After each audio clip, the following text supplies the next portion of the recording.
Assalamualaikum warahmatullahi wabarakatuh. Baik, saya akan melanjutkan materi tentang hukum kewarisan 2. Pada kali ini bertemakan kewarisan orang yang hilang atau mafqud. Secara bahasa, kata mafqud itu berasal dari bahasa Arab, dari kata faqoda ya, yang berarti hilang. Sedangkan secara istilah, mafqud adalah orang yang tidak diketahui kabarnya karena telah meninggalkan tempat tinggalnya, di mana tidak diketahui tempat domisilinya dan apakah masih hidup atau sudah mati. Jadi apabila ada orang yang hilang, orang itu meninggalkan suatu tempat tinggalnya, meninggalkan alamat asalnya, meninggalkan rumahnya, dan meninggalkannya itu dia gak tahu pergi kemana, tidak tahu pergi kemana, dan tidak ada kabarnya apakah dia sudah meninggal atau masih hidup. Waalaikumsalam. Maka ini diperlukan status hukumnya ya, dalam konteks hukum kewarisan ya, apakah dia masih hidup atau sudah mati. Ini diperlukan atau ditetapkan status hukumnya. Karena orang yang meninggal orang yang hilang ini ya, atau mafqud, bisa bertindak sebagai muwaris dan bisa juga sebagai ahli waris ya. Nah, ulama sepakat apabila dia sebagai muwaris, maka harta peninggalannya itu ditahan terlebih dahulu ya, sampai ada berita yang jelas atau sampai ada keputusan hakim tentang status kematiannya ya.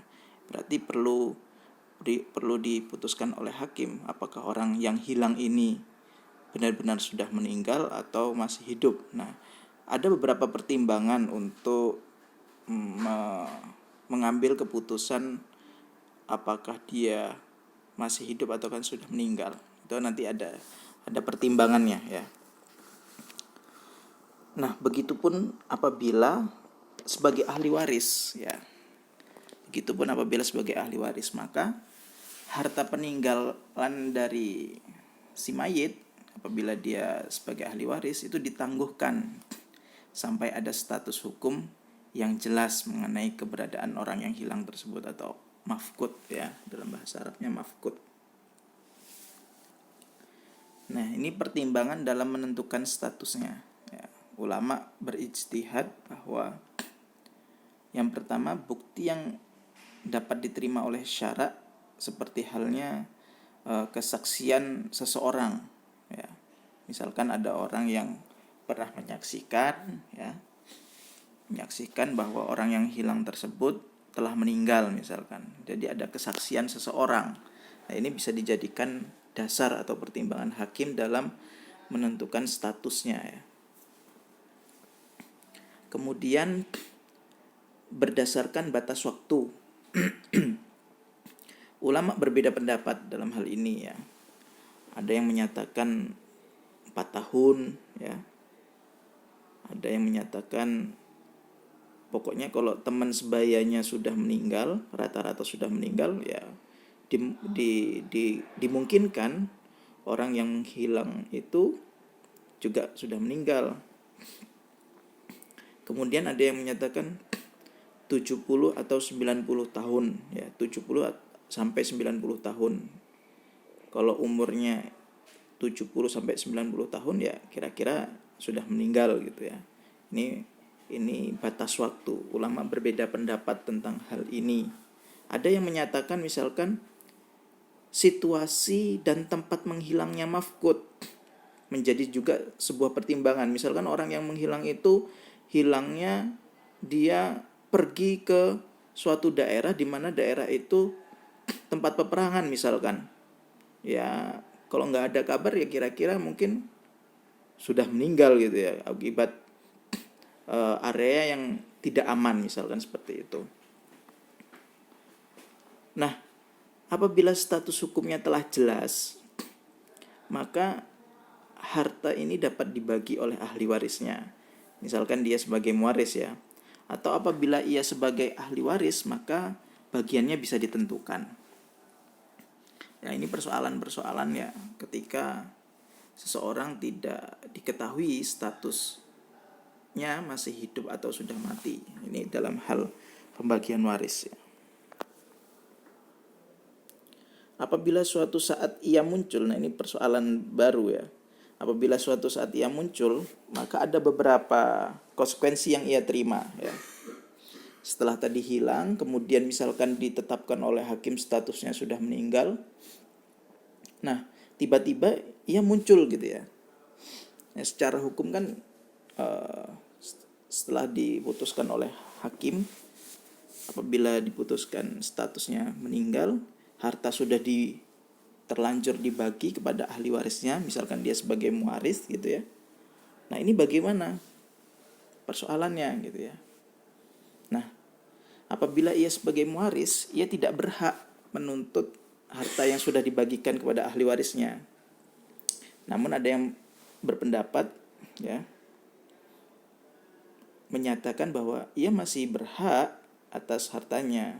Tetapi yang paling rasional, pembagian harta waris itu kan berdasarkan ya status yang telah ditetapkan oleh hakim.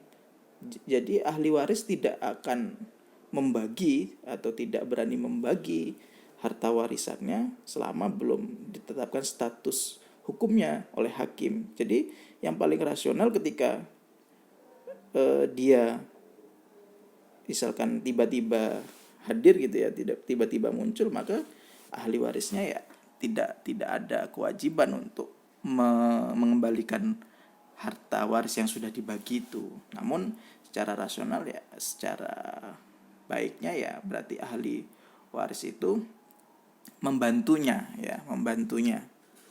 tanpa harus tadi mengembalikan hartanya. Nah, yang kedua adalah misalkan dia sebagai ahli waris ya. Nah, ahli waris yang lain tidak dimintai pertanggungjawabannya kecuali apabila di awal ada bagian yang dihitung untuknya, maka diserahkan kepadanya. Ya, misalkan dia juga sebagai ahli waris, harta warisan sudah dibagi.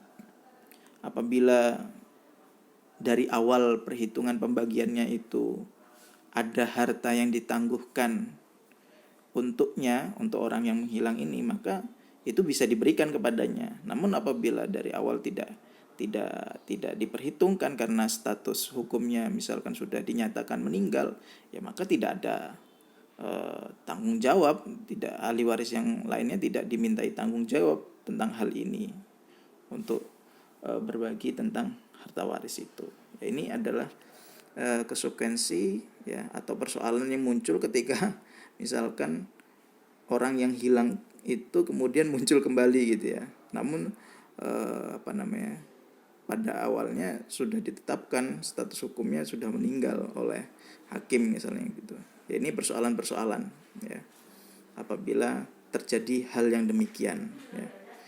Yaitu secara singkat tentang pembagian